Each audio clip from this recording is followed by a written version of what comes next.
Hello friends, मैं हूं अजीज शेख। आप देख रहे हैं मूवी स्टॉक चैनल, जिस पर आज मैं बात करने वाला हूं डिज्नी और एमसीयू की रिलीज की गई इंडिया की कंफर्म डेट्स के बारे में। साथ ही साथ इस वीडियो में मैं इटर्नल्स की भी कई सारी अपडेट आपको देने वाला हूं और ये भी बताऊंगा कि मार्वल इंडिया वालों की तरफ से ब्लेड की जो रिलीज डेट कंफर्म की गई थी उसमें कितनी ज्यादा सच्चाई है। इसके अलावा इंटरनेशनल लेवल पर भी एमसीयू की कई सारी दूसरी और अनटाइटल फिल्मों की रिलीज डेट को कंफर्म किया गया है, यानी कि सिर्फ रिलीज डेट कंफर्म की गई है, फिल्मों के टाइटल को बिल्कुल भी नहीं। उस पर भी बात करना तो बनता ही है, लेकिन उन सबसे पहले बनती है अब एक छोटी सी रिक्वेस्ट भी, जो है इस चैनल को सब्सक्राइब, वीडियो को लाइक और शेयर करने की।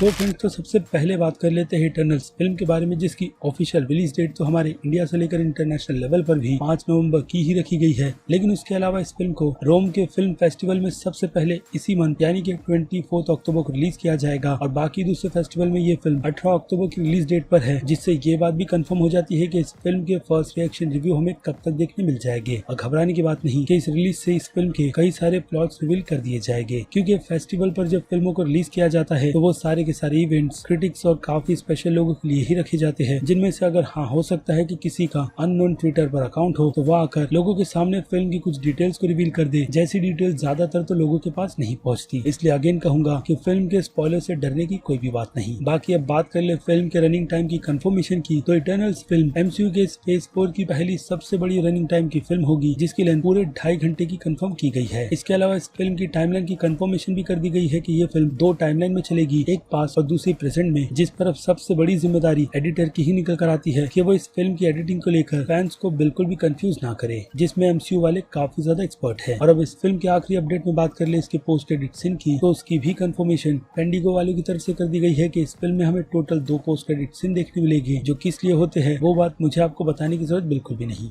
इसके अलावा बात करें एमसीयू में चल रहे फेज 4 के प्रोजेक्ट्स की टोटल डेवलपमेंट की, तो एमसीयू की प्रोड्यूसर विक्टोरिया अलोंसो की तरफ से कंफर्मेशन 31 प्रोजेक्ट्स की गई है, जिस पर वो भी पूरी तरीके से श्योर नहीं है, यानी कि उन्हें भी प्रॉपर नहीं पता कि एमसीयू के यूनिवर्स में टोटल कितने प्रोजेक्ट्स पर काम चल रहा है। लेकिन कंफर्मेशन के हिसाब से उनकी 31 प्रोजेक्ट्स अंडर डेवलपमेंट है और हमें आई थिंक टोटल 17 से 20 प्रोजेक्ट की तो कंफर्मेशन मिल ही चुकी है, जिन्हें एमसीयू के फेज 4 में ऑफिशियली अनाउंस कर दिया गया था। और अब आ जाते हैं एमसीयू की फिल्मों की रिलीज किए गए ऑफिशियल स्लेट्स पर, यानी कि कई सारी फिल्मों और सीरीज की रिलीज डेट की कंफर्मेशन पर, जिनमें से कई सारे टाइटल्स अब भी अनरिलीज पर है और काफी अननोन टाइटल की रिलीज डेट को कंफर्म कर दिया गया है। जिन लिस्ट में अगर कुछ नॉन फिल्मों की बात करें तो शैंग-ची के बाद 5 नवंबर को इटर्नल्स फिल्म को ऑफिशियली रिलीज किया जाएगा। उसके बाद उसी मंथ में हॉकाई की सीरीज 24 नवंबर को रिलीज की जाएगी, जो ऑलमोस्ट नेक्स्ट ईयर तक चलेगी, लेकिन इस साल को end Spider Man no way home film करेगी, यानी कि 17 दिसंबर को। और फिर अगले साल की शुरुआत एमसीयू की पहली film doctor strange in the multiverse of madness से की जाएगी, जिसे ऑफिशियली 25 मार्च को रिलीज किया जाएगा। उसके बाद बाकी की कंफर्मेशन अगेन फिल्मों की ही इस साल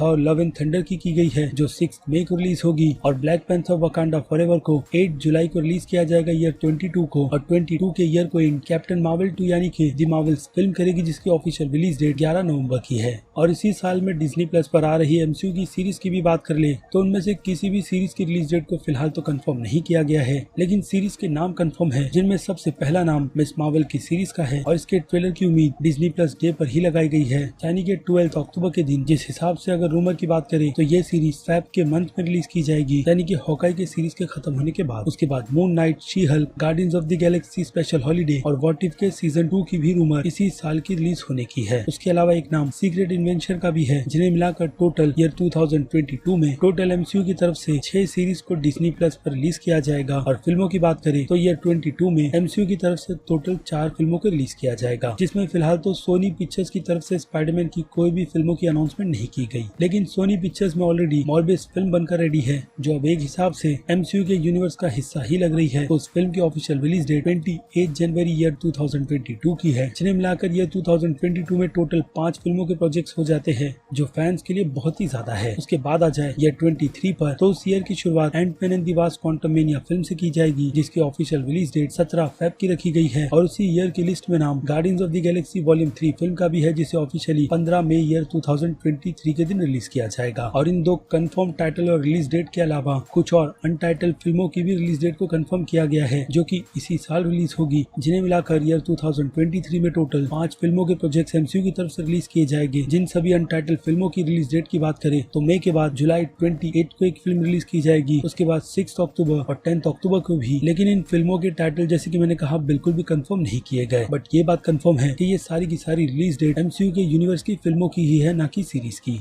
बाकी सीरीज की बात करें तो आर्मर वॉर्स, वाकांडा के यूनिवर्स की स्पिन ऑफ सीरीज और ग्रूट जैसी सीरीज का भी नाम फिलहाल तो अनटाइटल की लिस्ट में है। और ऐसा ही रिसेंटली नाम एगाथा हार्नेस की सीरीज का भी निकल कर आया है, और हाँ 10 रिंग्स के स्पिन ऑफ की सीरीज का भी, जिन पर रिलीज डेट की कंफर्मेशन बिल्कुल भी नहीं दी गई। बाकी वेयरवुल्फ बाय द नाइट के प्रोजेक्ट की भी कंफर्मेशन की गई है, अगेन रूमर के तौर पर, जिसमें से अब बड़े ईयर 2024 के स्लेट पर। तो इन स्लेट्स की फिल्मों की रिलीज डेट को तो कंफर्म कर ही दिया गया है, लेकिन अगेन इसमें भी फिल्मों के टाइटल को कंफर्म नहीं किया गया। तो अब इस ईयर में टोटल अनटाइटल फिल्में 4 रिलीज डेट पर कंफर्म की गई है, जिनमें सबसे पहली रिलीज डेट 16 फेब की है, दूसरी 3 मई, तीसरी 26 जुलाई और चौथी और आखिरी 8 नवंबर की है। लेकिन ईयर 2024 का ही है, जिस ईयर में हो सकता है कि और 2 फिल्मों को भी कंफर्म कर दिया जाए। लेकिन अब यहाँ से दौड़ाते हैं अपने दिमाग के घोड़ों को, जिनमें बात करें फिल्म ब्लेड की, तो मार्वल इंडिया वालों की तरफ से एमसीयू के यूनिवर्स की फिल्मों के जिन स्लेट्स को रिलीज किया गया था, उनमें से कई सारी फिल्मों की रिलीज डेट बिल्कुल सेम है, जो आपको स्क्रीन पर तो दिख ही रही है। लेकिन उस लिस्ट में नाम मार्शल अली की फिल्म ब्लेड का भी है, जिसकी ऑफिशियल रिलीज डेट 7 अक्टूबर ईयर 2022 की है, जो की पूरी तरीके से फेक है, क्योंकि इंटरनेशनल के स्लेट में ऐसी कोई भी रिलीज डेट की कंफर्मेशन निकलकर बिल्कुल भी नहीं आई। लेकिन हाँ, ऐसी ही सेम डेट ईयर 2023 की है, जिस पर मुझे लगता है कि ब्लेड फिल्म बिल्कुल परफेक्ट फिट बैठती है, क्योंकि इस टाइम तक फिल्म के प्रोडक्शन को भी शुरू कर दिया जाएगा और ये फिल्म अपनी इस रिलीज डेट पर, यानी कि अनटाइटल फिल्म की रिलीज डेट पर बिल्कुल परफेक्ट आकर बैठ जाती है। लेकिन ईयर 2022 की रिलीज डेट पर बिल्कुल भी नहीं। ऐसे में एक फिल्मों की कंफर्मेशन में नाम फैंटास्टिक 4 का भी निकल कर आता है, जिस फिल्म की कंफर्मेशन तो की गई थी, लेकिन अब तक इस फिल्म को लेकर कोई भी बड़ा अपडेट निकल कर नहीं आया है। ऊपर से इस फिल्म को डायरेक्ट स्पाइडरमैन फिल्म के डायरेक्टर जॉन वॉट्स करने वाले हैं, यानी कि ये बात भी क्लियर हो जाती है कि जॉन वॉट्स अगली स्पाइडरमैन 4 फिल्म को फिलहाल तो बिल्कुल भी डायरेक्ट ना करते हुए फैंटास्टिक 4 के यूनिवर्स पर फोकस करेंगे, जो कहीं ना कहीं ये हिंट भी देता है कि स्पाइडरमैन के यूनिवर्स को लेकर एमसीयू की तरफ से नहीं, बल्कि इस बार प्रिपरेशन सोनी पिक्चर्स वालों की तरफ से कर ली गई है, जिसका रीजन मैं आपको ऑलरेडी एक्सप्लेन कर चुका हूँ। और हो सकता है कि जॉन वॉट्स स्पाइडरमैन के यूनिवर्स से ब्रेक लेते हुए कुछ अलग भी करना चाहते हैं, इसलिए उस अलग में हमें सबसे पहले उनकी डायरेक्ट की गई फिल्म जो देखने मिलेगी, वो फिलहाल तो फैंटास्टिक 4 बिल्कुल भी नहीं रहेगी, बल्कि जॉन वॉट्स ने प्रोजेक्ट जो अपना अगला चुना है वो एक थ्रिलर फिल्म होगी, जिसे एप्पल स्टूडियो ने परचेज किया है। और फिल्म में 2 लीड, 2 बड़े एक्टर जॉर्ज क्लूनी और ब्रैड पिट नजर आने वाले हैं। जिस फिल्म की कहानी लिखने की जिम्मेदारी भी जॉन वॉट्स ने ही उठा रखी थी, जिन्होंने अपने खाली समय में, यानी कि कोविड के टाइम पर बैठकर इस फिल्म की कहानी को लिखा है। और अब वो पहले इस फिल्म को डायरेक्ट करेंगे, उसके बाद जाकर ही चांसेस उनके अगले प्रोजेक्ट फैंटास्टिक 4 का निकल कर आता है। यानी कि इस फिल्म के बाद जब वो फैंटास्टिक 4 फिल्म को डायरेक्ट करेंगे तो इसमें ऑलमोस्ट 1 साल निकल जाएगा। और उसी 1 साल के हिसाब से एमसीयू के भी स्लेट को देखें तो 2022 में तो एमसीयू की फिल्में फुल ऑफ स्लेट्स है, और 2023 में भी कुछ फिल्मों की कंफर्मेशन की गई है, लेकिन कुछ की बिल्कुल भी नहीं, जिनमें से हो सकता है कि नवंबर 10 की रिलीज डेट फैंटास्टिक 4 की हो, या फिर 16 फरवरी 2024 की, क्योंकि चांसेस फैंटास्टिक 4 फिल्म के उसके पहले के तो बिल्कुल भी नहीं। लेकिन बात रही 5 और अनटाइटल कंफर्म की गई रिलीज डेट की, तो उस दिन कौन कौन सी फिल्में रिलीज हो सकती है उस पर मिस्ट्री बनी हुई है, जिसका पता हो सकता है कि हमें 12 नवंबर के दिन पता चले, क्योंकि उस दिन डिज्नी प्लस डे का इवेंट है, जिसमें कई सारी डिटेल्स को रिवील किया जाएगा। जिन सभी फिल्मों की अब रिलीज डेट को लेकर आपकी क्या राय है, उस बारे में मुझे कमेंट करके जरूर बताइएगा कि एमसीयू की तरफ से जिस तरीके से कई सारे प्रोजेक्ट्स की कंफर्मेशन की गई है, उनमें से आप कौन कौन से प्रोजेक्ट्स के लिए सबसे ज्यादा एक्साइटेड है। क्योंकि वक्त है अब इस वीडियो को यहीं पर खत्म करने का। मैं हूँ अजीज शेख, आप देख रहे थे मूवी स्टॉक चैनल, जिसे अगर आपने अभी तक सब्सक्राइब नहीं किया है तो सब्सक्राइब कर लीजिए, और बगल में बने हुए इस बेल आइकन के साथ साथ नोटिफिकेशन को भी ऑल पर क्लिक कर दीजिएगा। बाकी मैं मिलूंगा जल्दी आपसे दूसरी किसी वीडियो में किसी और फिल्म या फिर किसी और सीरीज के टॉपिक पर बात करते हुए। तब तक के लिए आप मेरे चैनल के बाकी दूसरे वीडियोस को भी एंजॉय कीजिए, और टिल देन